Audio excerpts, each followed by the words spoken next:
श्रीपादराजं शरणं प्रपद्ये। सद्गुरुनाथ परमपिता परमात्मा श्री गोपाल बाबा महाराज की जय। श्रीपाद श्रीवल्लभ चरितामृत लेखमाला लेखक क्रमांक 77। दैवी शक्ती अचिंत्य अनुल्लंघनीय। तिरुमलदास शंकर भट्टास म्हणाले, मी सांगितलेला विषय अक्षर सत्य आहे. तुम्ही विश्वास करा किंवा करू नका, सत्य ते सत्यच राहणार. जगातल्या लोकांनी सूर्य नाही म्हटले तर सूर्य अदृश्य होत नाही. दैव अति विचित्र, लगाम देवापाशीच असतो.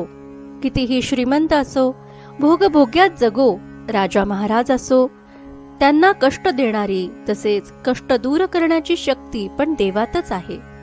श्रीपाद श्रीवल्लभ संपूर्ण चरितामृत अध्याय 9.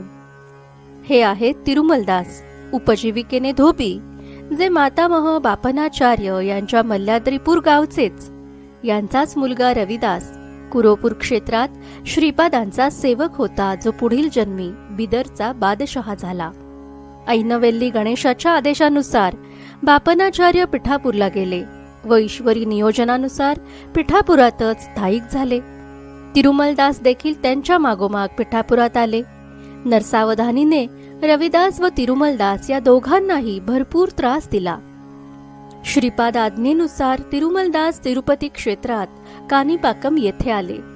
तिरुपती क्षेत्रात विचित्र 7.5च्या तडाख्यातून अडचणीत सापडलेले शंकर भट्ट 7.5 दिवसात मुक्त होऊन कुरोपूरकडे निघाले. पहिल्याच दिवशी ते कानिपाकम येथे आले व तेथील वरसिद्धी विनायकाचे दर्शन घेत असताना तिरुमलदासांचे 4 कुत्रे शंकर भट्टास घेरून घेऊन तिरुमलदासांच्या घरी गेले. अध्याय 5 ते अध्याय 9 शंकर भट्ट तिरुमलदासांच्या घरी होते.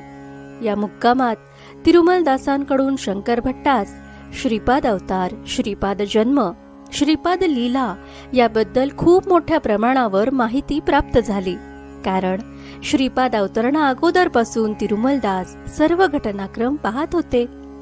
इथे अधिकारी तिरुमलदास शंकर भट्टांचे निमित्त करून आपल्याला सावध करत आहेत की मी सांगितलेले विषय म्हणजे श्रीपादांच्या लीला प्रसंग अक्षरसत्य आहेत. तुम्ही त्यावर विश्वास ठेवा अगर ठेवू नका.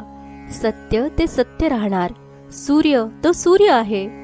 हिराचंद गोपालचंद कोठारे. दिगंबरा दिगंबरा श्रीपाद वल्लभ दिगंबरा.